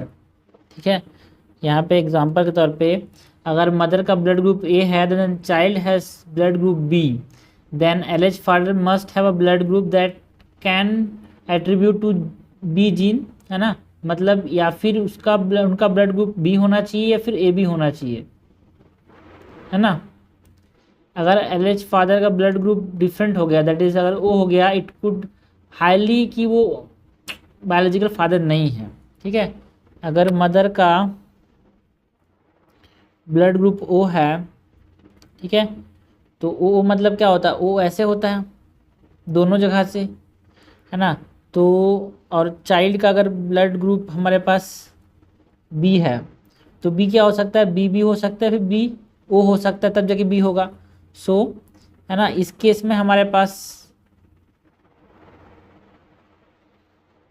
B father से आना ही चाहिए, बिकॉज मदर से तो नहीं आएगा।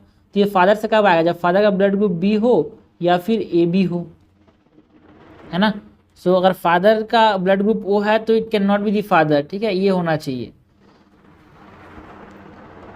If father has a blood group of O, not a biological father. ठीक है, इस प्रकार से ना। तीसरा जो है वो हमारे पास ह्यूमन ल्यूकोसाइट एंटीजन टेस्टिंग होती है भाई। एचएलए को कंपेयर करते हैं फादर मदर एंड चाइल्ड का, बिकॉज जो जिन यहाँ पे रेस्पॉन्सिबल होते हैं ना इम्यून सिस्टम के रिस्पॉन्स के लिए, वो ही एचएलए वाले हैं, है ना। बट लेस एक्यूरेट है, लेस कॉमन है एचएलए टेस्टिंग यार than the DNA testing.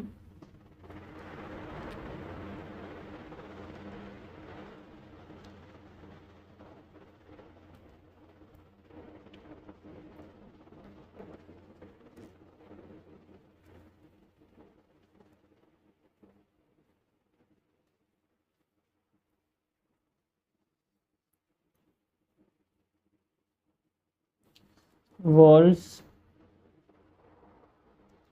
comparing the HLA genes of the alleged father, the child and the mother।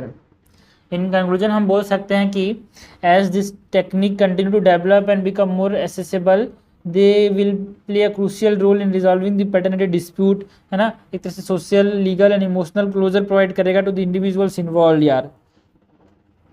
Conclude कर सकते हैं बाय मेंशनिंग दैट, है ना। और सबसे ज़्यादा इसमें एक्यूरेट कौन सा है, डीएनए टेस्टिंग वाला यार। So as this techniques continue to develop and become more accessible, they will play a crucial role in resolving paternity disputes and providing a legal, social, and emotional closure for the individual involved.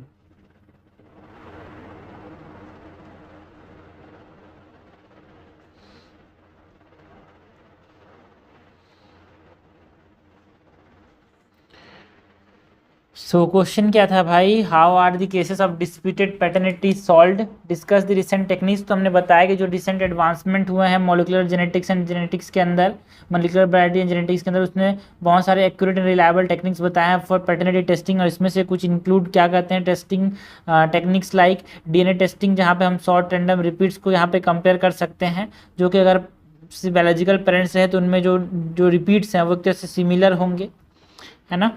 And अगर हम बात करें blood group testing में, तो वहाँ पे हम blood group father, child and mother का कंपेयर कर सकते हैं, जिसमें हमारे पास समझ आया कि बायोलॉजिकल फादर है कि नहीं। एग्जांपल की तरफ बताया हमने यहाँ पे कि मदर का अगर ब्लड ग्रुप ओ है एंड चाइल्ड का बी है, तो फादर का यहाँ पे बी और ए बी ही हो सकता है। अगर वो है तो बायोलॉजिकली फादर नहीं हो सकते।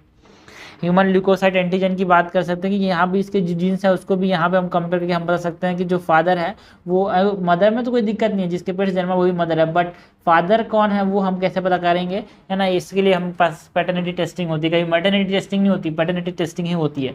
सो हमने कंक्लूड किया by mentioning that as this technique आज बहुत ज़्यादा डेवलप हुए हैं, कंटिन्यू कोई भी इसको आसानी से एक्सेसिबल कर सकता है, मतलब मैक्सिमम लोग एक्सेसिबल कर सकते हैं, जिससे हमारे पास जो पैटर्निटी डिस्प्यूट है उसको इंपॉर्टेंट, मतलब उसको रिजॉल्व करने के लिए बहुत इंपॉर्टेंट रोल है इन टेक्निक्स का। एंड इससे क्या होगा भाई, लीगल, सोशल एंड इमोशनल जो क्लोजर है किसी भी इंडिविजुअल्स का इन्वॉल्वमेंट, क्योंकि शक नहीं रहना चाहिए भाई, बिकॉज शक से, है ना, एक तरह से जिंदगी में कभी खुशियां नहीं आती। So this is all about the answer of the question यार। नेक्स्ट क्वेश्चन की बात करते हैं। क्वेश्चन नंबर सी क्या है यार, critically evaluate Lewis Morgan classification of family. हमको बात किसी करनी है मॉर्गन की जो क्लासिफिकेशन है फैमिली की, उसके क्रिटिकली इवेलुएट करना है, मतलब दोनों पॉजिटिव एंड नेगेटिव पहलू दोनों बताने हैं यार, ठीक है। तो स्टार्ट करते हैं हमारे आंसर को। क्वेश्चन फिर से एक बार पढ़ लेते हैं। Critically evaluate Lewis Morgan classification on family, ठीक है। तो हम यहाँ पे इंट्रोड्यूस कर सकते हैं बाय मेंशनिंग दैट जो लुइस मॉर्गन थे, इन्होंने सिग्निफिकेंट कंट्रीब्यूशन किया है यार to the field of classification of family system, है ना। जिन्होंने इसको प्रेजेंट किया एक बुक के अंदर, जो इनका बुक था उसमें क्या नाम था उस बुक का, system of consanguinity and affinity of human families, क्योंकि 1871 में इसको यहाँ पे इन्होंने इंट्रोड्यूस किया था। एंड इनका जो क्लासिफिकेशन था फैमिली सिस्टम पे बहुत सारी चीज़ों पे बेस्ड था। For example it is based on the pattern of marriage, descent and kinship, है ना। मतलब इन्होंने फैमिलीज को तीन तरह से डिवाइड किया, कॉन्सेंग्यूनियस फैमिलीज, है ना, पनायुलिन फैमिलीज एंड मोनोगेमस फैमिलीज। तो उसकी बात तो करेंगे, बट हाँ हम बात करते हैं दैट मॉर्गन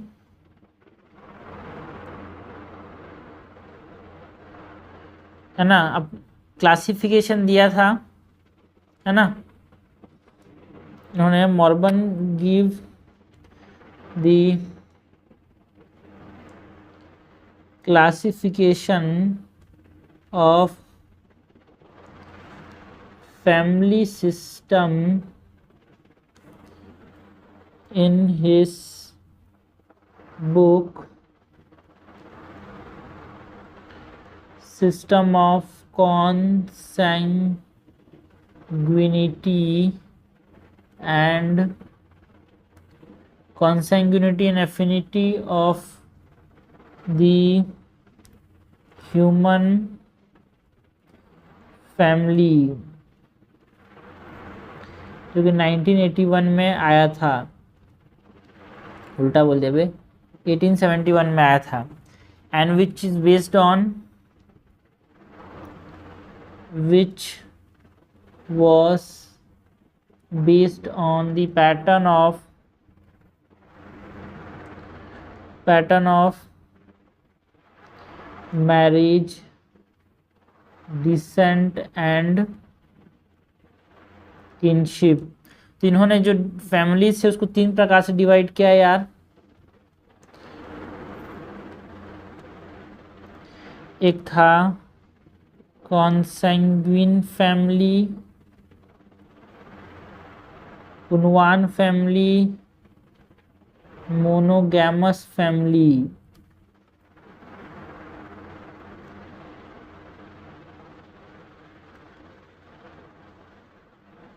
ओके, जो कॉन्सैंग्विन फैमिली है वो कैसा फैमिली है यार?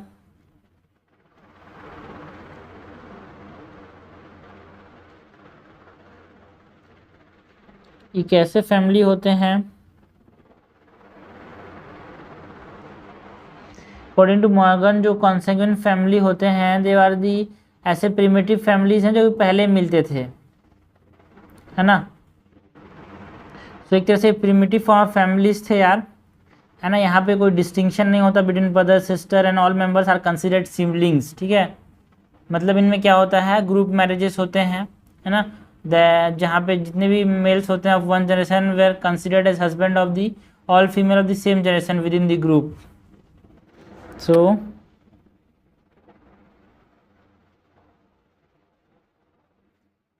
most primitive form of family, it is characterized by group marriages where all the male of one generation were considered husbands of all the female of the same generation.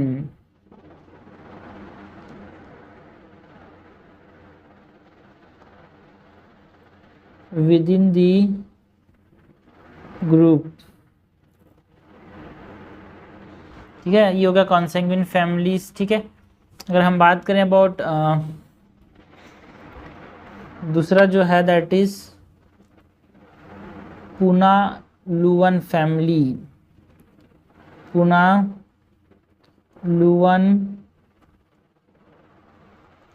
Family की जो पुनालुवन families हैं, कैसे families होते हैं, थोड़े से advance families होते हैं यार कॉन्सैंग्विन फैमिलीज से। इसमें क्या होता है, group marriage is still practice but with certain restrictions, है ना। यहाँ पे क्या हुआ, prohibition of marriage between the siblings which led to the formation of exogamous group और क्लैन, है ना। In this system group marriage was still practice but with certain restriction। जो मोस्ट सिग्निफिकेंट यहाँ पे चेंज है was the prohibition of marriage between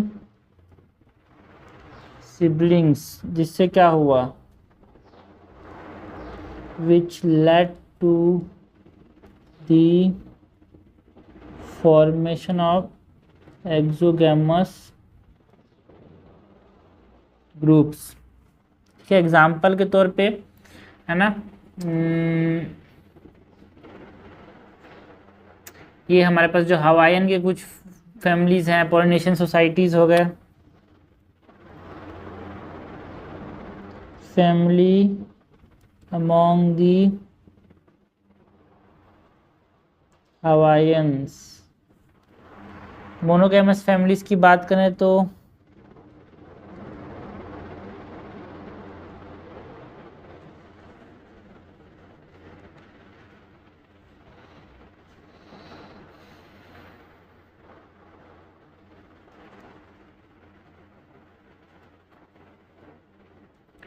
monogamous families कैसे families होते हैं यार, ये ऐसे फैमिलीज होते हैं, है ना, जिनमें एक मोर सिविलाइजेशन है। इसमें क्या होता है, स्टेबल एंड एक्सक्लूसिव रिलेशनशिप होता है between one man and one women, जो आज के ज़माने के जो एडवांस सोसाइटीज़ हैं वो ये सब हैं।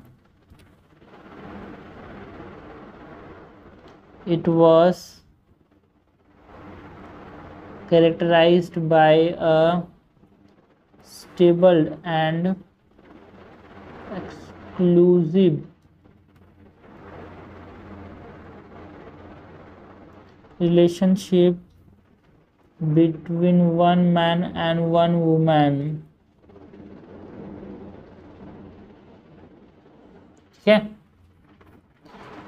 एंड ये जो फॉर्म ऑफ फैमिली है ना, is based on the principle of private property and individual ownership. ठीक है, सो क्योंकि उनको बच्चे को ही पास कर सकते हैं ये। नाउ हमको दोनों को बोला ना क्रिटिकली इवेल्युएट करना है, अपने को क्या पूछा गया क्रिटिकली इवेल्युएट, तो उनको क्रिटिक्स भी बताने पड़ेंगे। तो क्रिटिक्स ऑफ मॉर्गन क्लासिफिकेशन क्या है यार?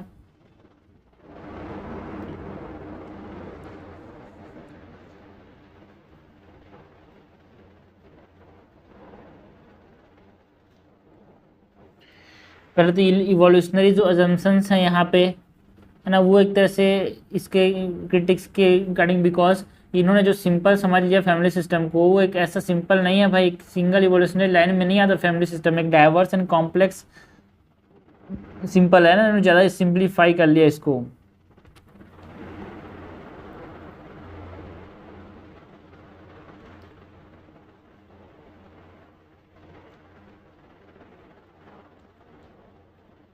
being ethnocentric and overly simplistic, इसीलिए इनको क्या किया गया, क्रिटिसाइज किया गया। Also lack of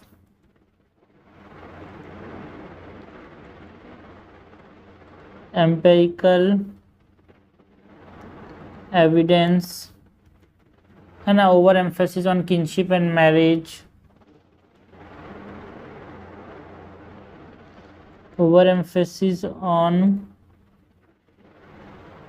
kinship and marriage. Lack of empirical evidence का मतलब क्या है ना, ये कंसेंगुइन जो फैमिली है उसका एग्जांपल नहीं दे पाएगी आज के मैंने कोई फैमिली जो किसको प्रैक्टिस करती है वो है क्या। एंड जो किनशिप एंड मैरिज ज़्यादा सिंप्लीफाई कर दिया यार, बिकॉज है ना, इन्होंने किनशिप एंड मैरिज से primary factor determine, family factor समझ लिया डिटरमाइनिंग द फैमिलीज, बट जो एंथ्रोपोलॉजिस्ट है वो मानते हैं कि देखो भाई फैमिलीज जो बहुत सारे social economic and cultural factor की तरह शेप किया जाता है, ऐसा नहीं कि सिर्फ और सिर्फ जेंडर एंड सेक्सुअलिटी के ऊपर बेस्ड है ये, और भी बहुत सारी चीज़ें हैं लाइक दी है ना, neglect of other form of families like same sex families है ना, blended families, पॉलीगेमस families.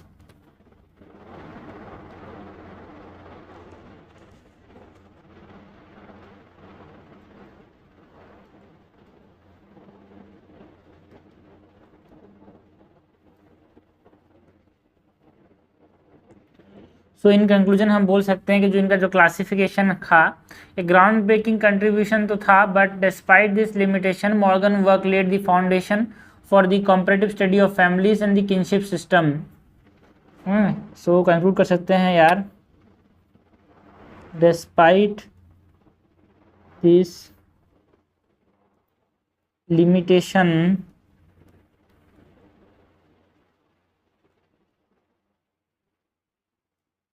Morgan's work laid the foundation for the comparative study of families and kinship system, which has been central concern in anthropology and sociology since ever। ठीक है, सो इस प्रकार से हमने conclude किया यार। क्वेश्चन क्या था, क्वेश्चन था हमारे पास critically evaluate Lewis Morgan classification of families. तो हमने बताया कि जो क्लासिफिकेशन ऑफ फैमिलीज है लुइस मॉर्गन ने अपनी किताब में बताया था यार, system of consanguinity and affinity of human families, जो कि 1871 में इन्होंने पब्लिश किया था, जो कि किस पे बेस्ड था, मैरिज पैटर्न के ऊपर, डिसेंट पैटर्न, किनशिप के ऊपर। इन्होंने 3 प्रकार से क्लासीफाई किया फैमिलीज को, कॉन्सेक्यून फैमिलीज, है ना, punaluan families and monogamous families. Consanguine families ऐसे थे जिसमें जितने भी मेल्स होते हैं एक जनरेशन के, है ना, और जितने फीमेल्स होते हैं सेम जनरेशन के, उनको आपस में एक तरह से ग्रुप मैरिज होता है ना, there considered husband of the same females, है ना, मेल जो होता है फीमेल के हस्बैंड होते हैं। जनरली ये प्रिमिटिव फॉर्म ऑफ फैमिलीज है यार, कहीं एग्जाम्पल्स नहीं दे पाए कि कहाँ पे है इनका, बट ये होते थे बुले, है ना। पुनालुअन फैमिलीज में मैंने बताया कि देखो भाई थोड़ा सा यहाँ पे ये था कि ग्रुप मैरिजेस अभी भी होते थे, बट है कुछ restrictions like prohibition of marriage between the siblings, है ना, जिससे क्या हुआ एक तरह से एक्सोगेमस ग्रुप का फॉर्मेशन हुआ। एग्जांपल के तौर पे जो फैमिलीज हैं हवाईन में जो रहते हैं वो एक तरह से, है ना, पुनालुअन कैटेगरी के अंदर आते हैं, पुनालुअन फैमिलीज के अंदर आते हैं। उसके बाद मोनोगेमस फैमिलीज जो आज के बना जो मॉडर्न फैमिलीज हैं, जिसमें एक एक्सक्लूसिव मैन एंड वुमेन के बीच में रिलेशनशिप होता है, जो कि स्टेबल एंड एक्सक्लूसिव रिलेशनशिप होता है ना। बट हाँ कुछ क्रिटिक्स भी रहे, लाइक इन्होंने जो रिवोल्यूशनरी एजम्पशन में एक तरह से एकदम सिंपलिस्टिक अप्रोच अपनाया कि भाई किनशिप और मैरिज ही उसको अफेक्ट करते हैं वो वाला, है ना। तो एथनोसेंट्रिक एंड ओवर सिंपलिस्टिक इन्होंने अप्रोच जो अपनाया वो एजम्पशन जो था वो एक तरह से क्रिटिक था। Lack of empirical evidence, over emphasis on kinship and marriage, है ना। बाकी social economic and culture factor को यहाँ पर उतना कंसिडर नहीं किया ना, लाइक एम्पेरिकल एविडेंस में कमी मैंने बताया ना, जो अपने पास कॉन्सिग्यूएंट फैमिली का एग्जांपल नहीं दे पाए वो, और जो अदर फॉर्म ऑफ फैमिलीज है आज के जो देखने को मिलती हैं like the same sex families है ना, जो मोनोगैमस फैमिलीज हैं वो इन्होंने नहीं बता पाए। तो एक तरह से लिमिटेशन तो है इसके फैमिलीज के, इसके वर्क के, बट हाँ इन्होंने एक फाउंडेशन बनाया यार फैमिलीज एंड किनशिप स्टडी के अंदर, जो कि बाद में बहुत इंपॉर्टेंट रोल प्ले करता है सोशियोलॉजी एंड एंथ्रोपोलॉजी में। तो इस प्रकार से हमने इस आंसर कंक्लूड किया, और हमने ये देखा भाई part 1 of what section B of paper 1 of 2021 के एंथ्रोपोलॉजी ऑप्शनल की पीवाईक्यूज की बात कर रहे थे हम। इसका सेक्शन पार्ट 2 देखेंगे सेक्शन बी के।